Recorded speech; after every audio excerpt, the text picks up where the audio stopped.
affordable housing here in Sisters area is in a dire straits.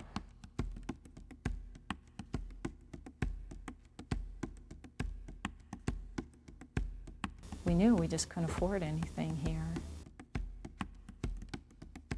Affordable housing is a really key issue for our schools.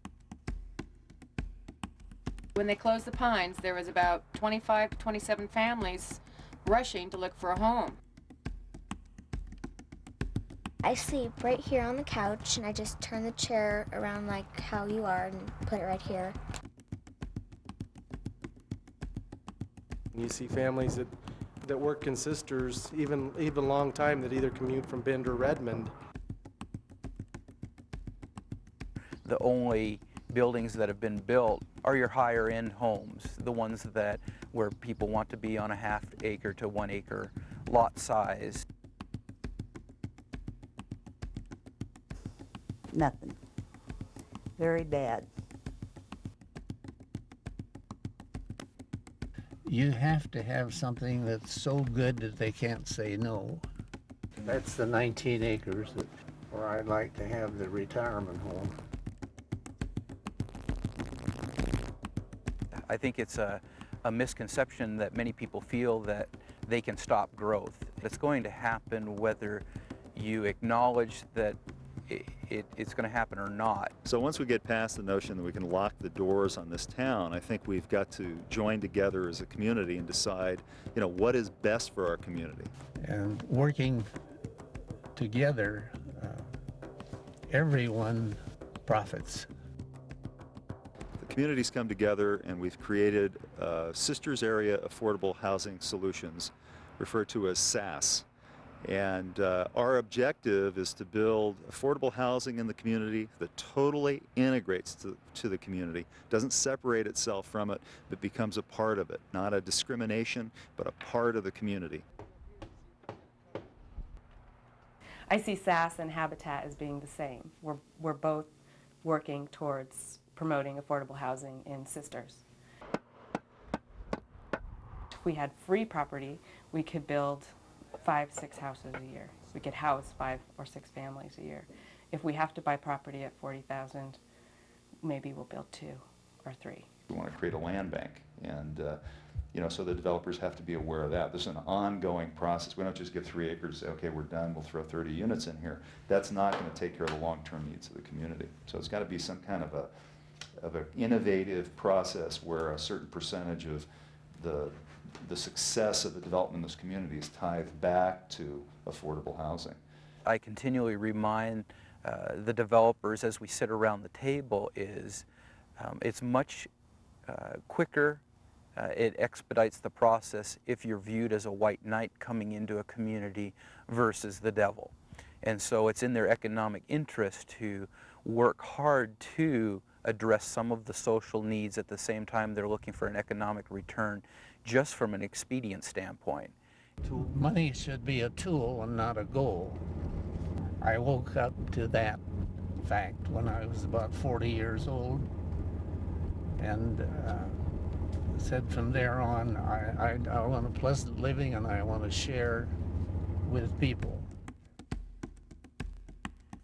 A healthy school system in the community, I think, enhances the entire community. It enhances property prices, it enhances quality of life issues, and we really are having a problem because of the high property prices about young families being able to afford and live here.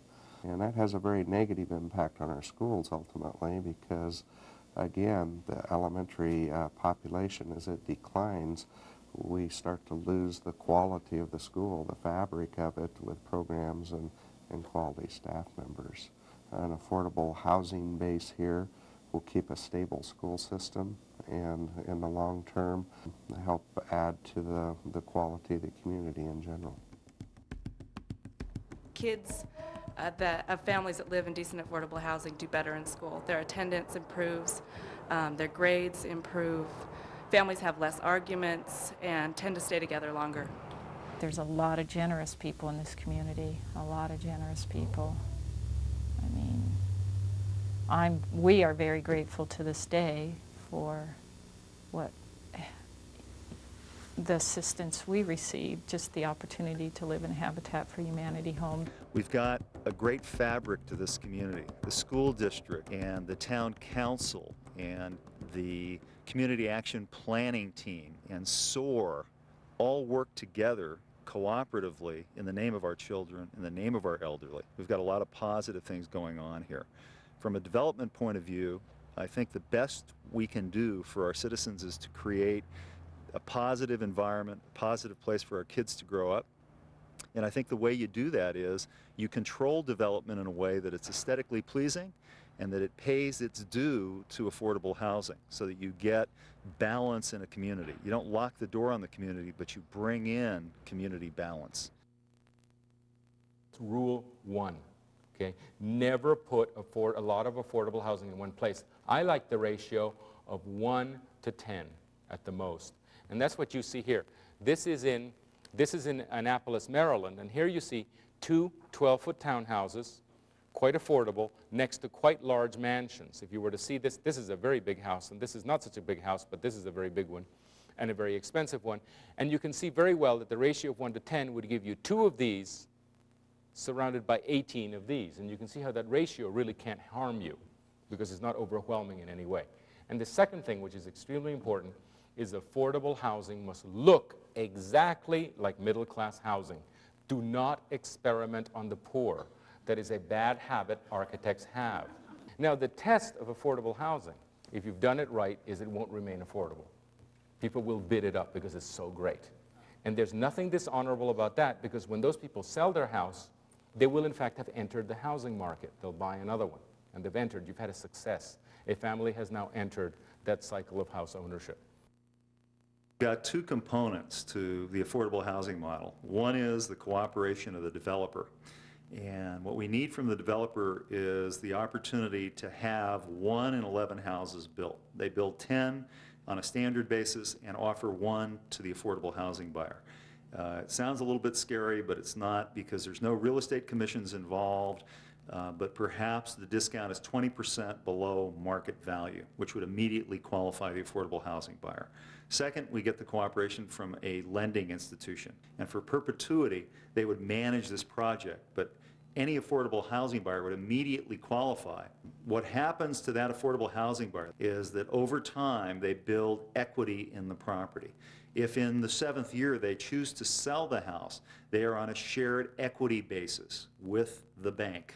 50% of the equity of the property would go to them in terms of the appreciated value of the property, and 50% would stay with the bank in terms of offering the house again for affordable.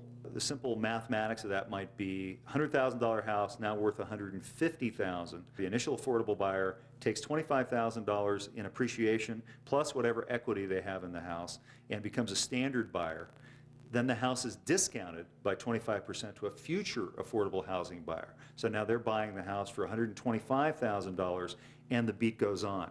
This house, with a 40 or 50-year life attached to it, give 5 or 6 or 7 different families a start in terms of home ownership. It is a fantastic, tested model that can work and benefit this community. So go for it. Make affordable housing that is so terrific that it won't remain affordable. That's the only test. Everybody that lives in this pod, within these gates, has paid $350,000 or more for this house. Everybody who lives within this pod has paid $200,000 for their house, and everybody who lives in this pod has paid $125,000 for their apartment. Here we have something new, which is micro-segregation by income, a new type of prejudice that has not existed in America. Now, we have had for a long time prejudice by race and prejudice by how recently you got off the boat. You know, the immigrant has always been a problem, but we've never had this prejudice by income. It is an invention, and a completely unnecessary one, by post-war developers in the absence of a better idea. Because what developers did after the war is they began flogging prestige. Now you would say, well, what's so wrong with, I mean, that's a natural instinct to be prestigious. It may be base, but it's a natural instinct. Why not use it along with everything else? Well, the problem is that it breaks down society in very negative ways.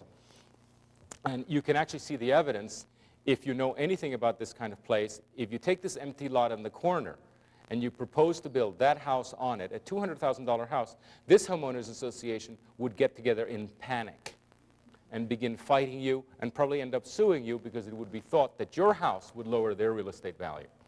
What has happened is that we now fear people of lesser income. People really don't care about what happens outside their enclave.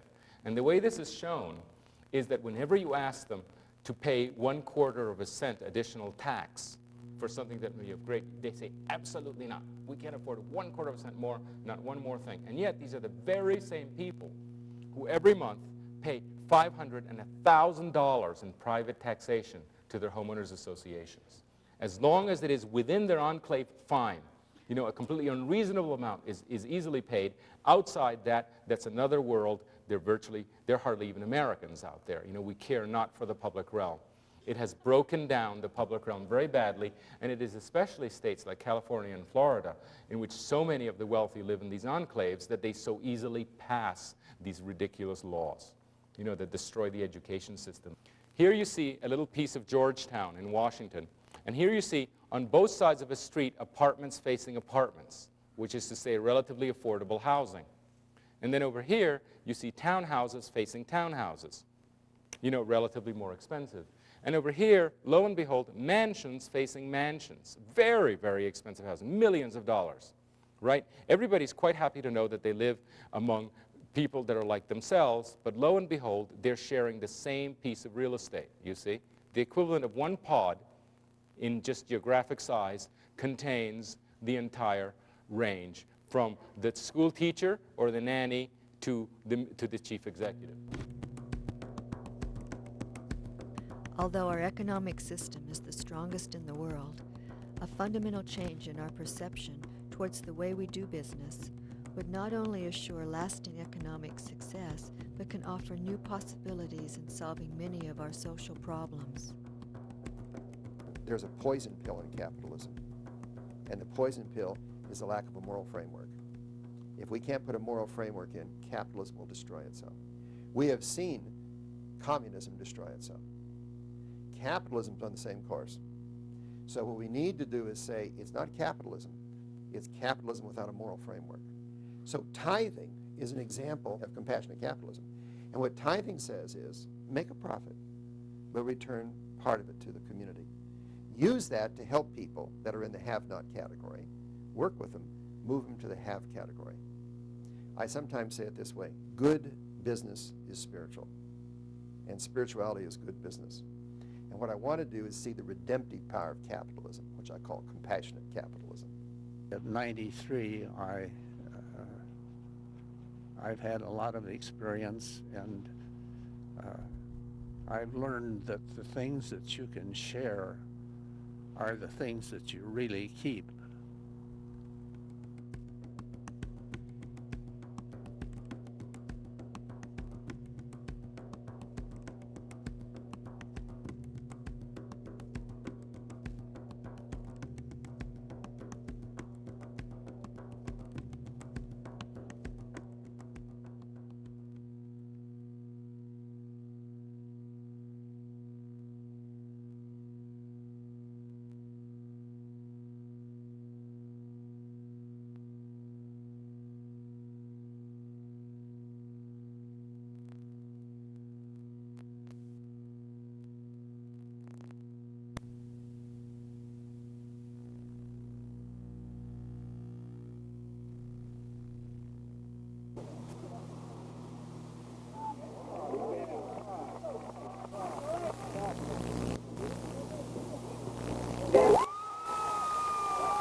Senior is Connor Carlson.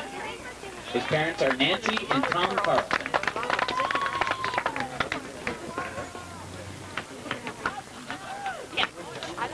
The next senior is Ty Lofquist. His parents are Katie and Marty Lofquist.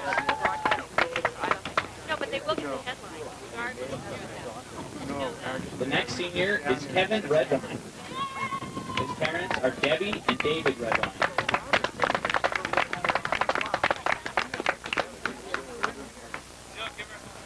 The last senior is Jonathan Kearney.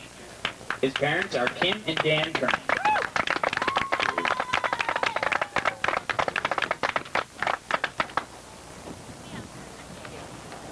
Bill Haynes.